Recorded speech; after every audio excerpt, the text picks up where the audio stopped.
Well, it's a beautiful spring day here in the Rocky Mountain West. It's been 70 degrees all week, wearing shorts and a t-shirt, and then this morning it snowed and temperatures have been in the 40s, got into the 50s a little bit, so things kind of cooled down. Typical spring day. So I thought tonight I would make something warm and satisfying, a Hungarian style beef goulash.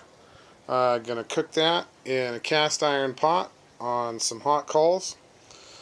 Gonna be a little bit different recipe for me. I haven't done it exactly like this before. It's a Hungarian style. I've looked at some recipes, looked at some videos, and it's different than what I've made as far as goulash goes, but I don't claim for this to be completely traditional. I'm not Hungarian, I'm not from Hungarian descent, and if it's not the way your grandma made it, hey, I'm cooking for me and my family, and something that I think that we'll like. But I think it will be basically the same. Going to be using some beef stew meat, some vegetables, some peppers, onions, tomatoes, carrots. I might even throw in a little bit of something else I might find in the fridge that needs to be used up. We'll cook that on an iron pot and get it going. I'm going to get the fire going, chop the vegetables, and season up the meat with a little bit of salt and garlic. We'll see you in a bit.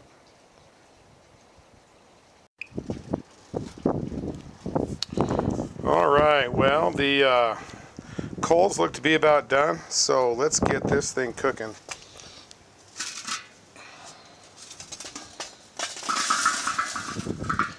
Just dump them down in the center there. Move the chimney aside, and we're going to move our cast iron pot so it's sitting right on top, and it'll start to heat pretty quick. This one I'm using my little round-bellied, my pot-bellied pot, my poiki pot from South Africa.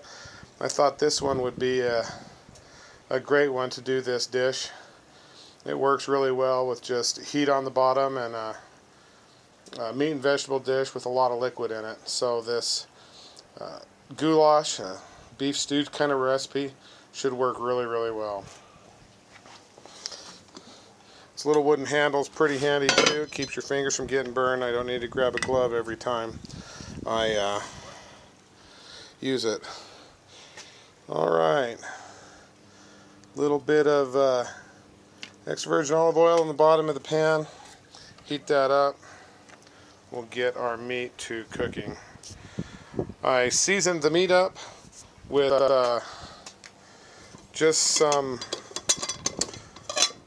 salt, pepper, some granulated garlic, and a little bit of Worcestershire sauce. Not traditional as far as Hungarian goulash would go, but that's pretty much how I season most of my beef for these beefy kind of dishes. And we'll just get that stirring and get this cooking. Put a lid on it. Well, let's wait on the lid.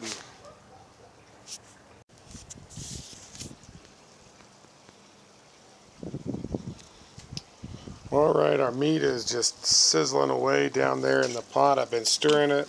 Some of the liquids are starting to come out of there, combined with the salt and the Worcestershire sauce I used in the marinade. Add in bell pepper, got a green one there, a red one, and an onion, all nicely diced up. Mix that all in. Start sweating those down. Once those get a little bit cooked, we're going to add a couple of potatoes, some tomatoes, carrots, and some more liquid.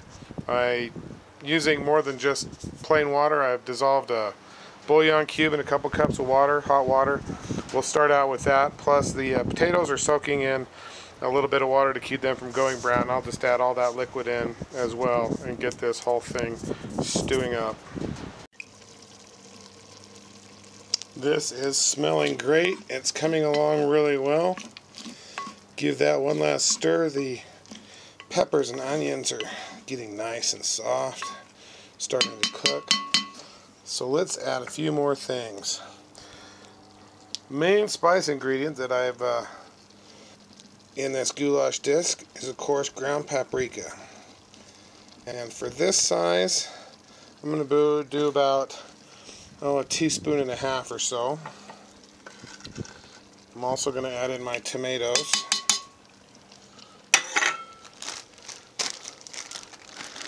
Some carrots.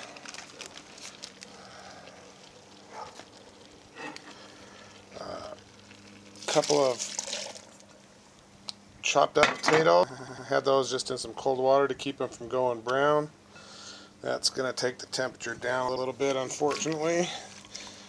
But I've got some warm liquid that I'll mix into here as well, which is a couple of more cups of water and a beef bouillon cube dissolved in there.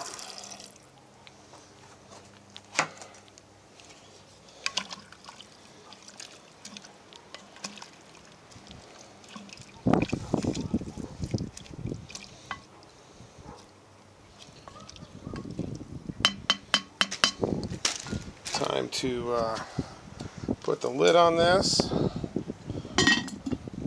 and let it start to go. Now, I want to keep my charcoals going and kind of go and refresh, so I've got some fresh unlit ones here that I'm going to simply put around the perimeter on these lit ones, and that should keep the fire going evenly and over time.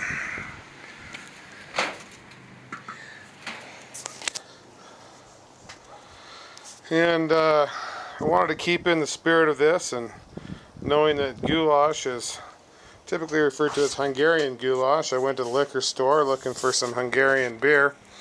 I couldn't find any in my liquor store, but knowing Austria is right next to Hungary, and Austrians always or often make this dish as well, I did find me some Austrian beer. I don't speak German. I think it says Stiegel. It's a Pilsner.